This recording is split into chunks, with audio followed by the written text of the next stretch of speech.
Hello दोस्तों, मैं Aryan school business advisor and founder online business workshop. मित्रों, एक स्थिति की हम चर्चा करना चाहेंगे। चाहे लाइफ हो या बिजनेस या आप कोई कॉमर्शियल एक्टिविटी कर रहे हैं, ऐसा होने लगता है या ऐसा होता है कभी कभी जब आपको पता नहीं चलता है कि क्यों आखिरकार आप फेल हो रहे हैं। पता नहीं चलता क्यों आप फेल हो रहे हैं, या ये कह लीजिएगा वही सारी गतिविधियां हैं, लेकिन इसके बावजूद कभी आप बीमार हो जाते हैं, पता नहीं चलता क्यों आखिरकार। या जब आप एक वही समान प्रयत्न आप कर रहे हैं, तो कभी सफलता मिलने लगती है, कभी असफलता मिलने लगती है। उन्हीं प्रकार के प्रयत्नों से ये कोई भी कार्य आप कर रहे हैं, वहीं आप कार्य कर रहे हैं, सफलता मिल रही है। वहीं आप कार्य कर रहे हैं, असफलता मिलती है। तो ये निश्चित नहीं हो पाता है कि इस प्रयत्न से सफलता मिलती है, इस प्रयत्न से असफलता मिलती है।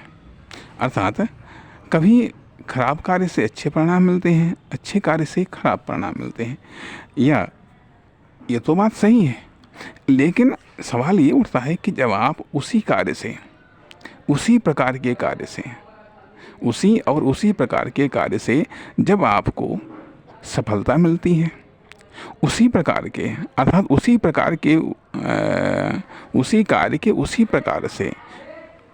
से आपको सफलता मिलती है कुछ समय तक, फिर उसी प्रकार के कार्य से आपको असफलता मिलने लगती हैं, तो आपकी समझ में ये नहीं आता कि आखिरकार ये सफलता के लिए था या असफलता के लिए था। हम जो प्रयत्न कर रहे हैं, इससे हम असफलताओं को अर्जित कर रहे हैं या फिर हम सफलताओं को अर्जित। अर्थात शुरुआत आपने की थी, सफलताओं को अर्जित करने के लिए प्रयत्न किए, लेकिन मिली भी सफलताएं, लेकिन फिर वो असफलताएं मिलने लगी। अब आप इस उम्मीद में प्रयत्न करे जा रहे हैं कि शायद सफलता मिल जाए, लेकिन हर बार वो असफलता ही मिलती चली जा रही है। तो आखिरकार तो क्या ऐसा लगता है कि ये असफलता को जनरेट करने वाले प्रयत्न थे? अर्थात जब ये क्लियर नहीं हो पाता है कि यह प्रयत्न असफलता को जनरेट करने वाले थे या ये प्रयत्न सफलता को जनरेट करने वाले थे। अर्थात आप चाहते हैं कि बार बार हमको सफलता मिले, अर्थात आप इस उम्मीद में बार बार प्रयत्न करते हैं कि हाँ हमको सफलता मिले, लेकिन असफलता मिलती, अर्थात जो प्रतिक्रिया आती है वह असफलता के रूप में आती है। आखिरकार क्यों? फिर सफलता के लिए कौन से प्रयत्न करने चाहिए और असफलता के लिए? अर्थात असफलता कोई नहीं चाहता, असफलता के लिए प्रयत्न कोई नहीं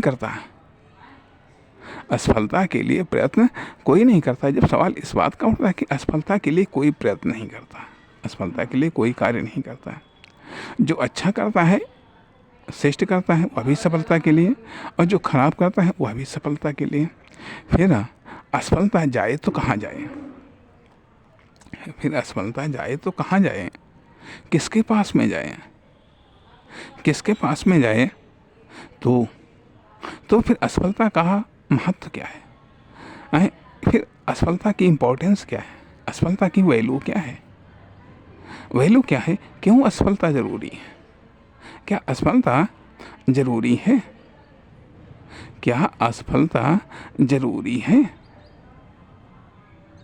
क्यों जरूरी है? इस प्रश्न को हम यहीं पर छोड़ रहे हैं। इसका जवाब तलाशेंगे हम अगले भाग में। नमस्कार, धन्यवाद।